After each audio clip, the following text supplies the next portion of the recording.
Hey guys, welcome back to the channel. My name's Kevin, and today we are doing hot and fast brisket.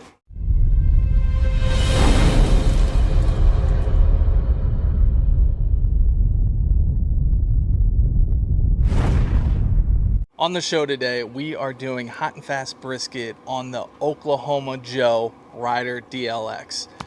I figured since when I got my new Traeger, the first thing I cooked was a brisket. Let's put this right to the test with a brisket. All right, I'm going to try to fast forward through a lot of the stuff, the trimming, injecting. If you want to see any of that stuff, I did a whole brisket series that you should check out, and it goes over a lot more of that information in detail. So I'll put that in the description below in that playlist right up here. Right off the bat, I want to say thank you to Oklahoma Joe for sending me the Rider DLX pellet smoker. This thing is a beast. Just a quick announcement, I will be doing a series on Traeger, which Traeger just sent me the Pro 780 and the Rider DLX from Oklahoma Joe, and I'll be going over some of the differences and help guide you on which one you should buy. But for today, we're focusing on brisket. Now, I'm going hot and fast. What does that mean? I'm trying to cook this thing in 5 to 6 hours. That's right. Most briskets take, 12, 15, 18 hours. They can take all night into the day. My temperature right now is around 350 degrees. Yeah, I just checked it, 350.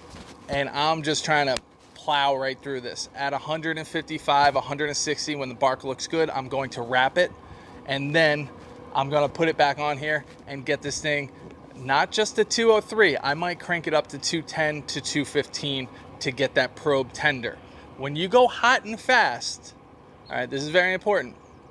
When you go hot and fast, you might have to go higher than 203 to get that probe tender. The meat just hasn't reached that point where it's probe tender at 203 all the time when you go hot and fast. So that's what we're aiming for, is probe tender, and let's get to it.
.275 here, so that's holding at the desired temp that we want.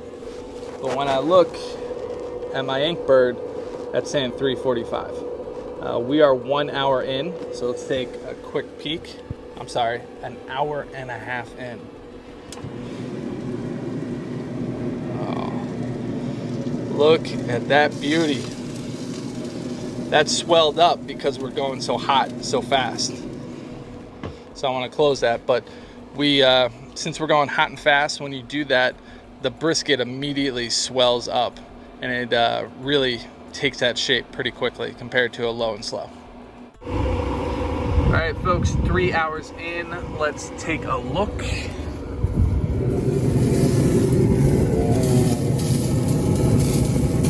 All right, that's the color we want. It's oozing out the injection, keeping it moist. But I think we're there. I think we're ready to wrap.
All right, our cookie's done. I'm about to taste this now.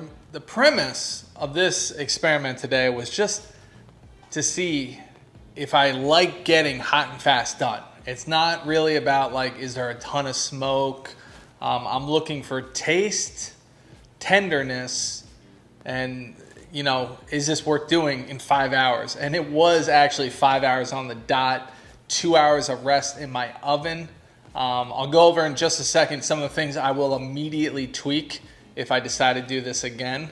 And I'll go over with you what's up with the Traeger versus Oklahoma Joe series, the pellet series. We're going to put them head to head.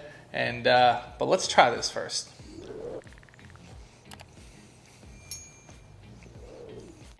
So it's definitely a tender brisket. My initial reaction is it's not super moist, but I believe it's a lot more moist because I injected it. Obviously it is. If this wasn't injected, it probably would have dried out a little too much.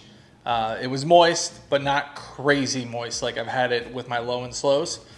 The taste is there. I'm not picking up any wood flavors. I'm picking up the rubs, which are really good, but I'm actually not tasting any wood flavor. And with hot and fast, I was ripping there. I was doing 350 degrees Fahrenheit, so I wasn't expecting a lot of rolling smoke that I would in a low and slow. So that's probably a degree of why.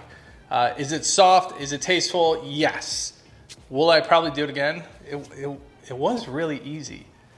Things I got to tweak right off the bat. I had it way too close to the heat deflector to where it still was cooking and I charred the bottom.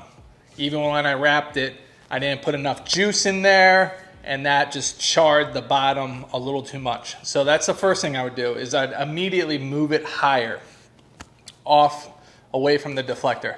Other things I would do is you definitely need a Wi-Fi thermometer. If I didn't, and I cranked it up to where it said 350, that thing would have been cooking at 450 to 500 degrees. I am sure of that.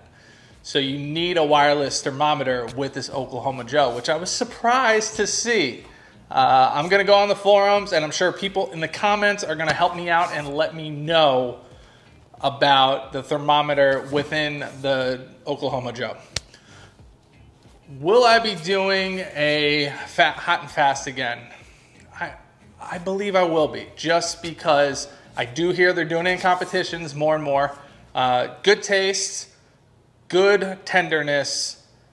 I don't personally, because I don't want to sign up for this, I don't want to do a low and slow versus a hot and fast, so maybe I'll just look that up online myself. to see if I can hear about the differences. And you know me, that will trigger me wanting to do a head-to-head. But will I probably go back to low and slow first? Yeah, I think I will. I prefer that method, and with the click of the button, and you're there with these Traegers and Oklahoma Joes, it makes it a heck of a lot easier. So my next brisket will probably be low and slow. But I'm looking for recommendations, comments down below of what you think I should do differently to get a better hot and fast brisket. All right, let's talk about this Oklahoma Joe versus Traeger series. All right. I'm going to be putting them head to head and kind of guiding people on pros and cons, what might be better for them. All right. Not every cook will be a brisket versus a brisket like we just did. Some weeks I will be doing head to head, like beef ribs or baby back ribs head to head. But other weeks I'll be going to Traeger's website. I'll be going to Oklahoma Joe's website, and I will get the user experience of what their recipe is. Traeger shows burgers, right? They have like 50 burgers to choose from. I go to Oklahoma Joe. They have a handful of burgers I can choose from. So I want to get it from that perspective too, and give you just my final thoughts and opinions. I will be having a video very soon about assembling, not literally doing it, but what my thoughts were afterwards, and what from that experience already, in my opinion, is a better buy. You guys stay tuned, subscribe to the channel so you don't miss out on which one should I buy, Traeger or Oklahoma Joe. What's going to be best for me. And I hope you're having a great weekend, and I'll see you soon.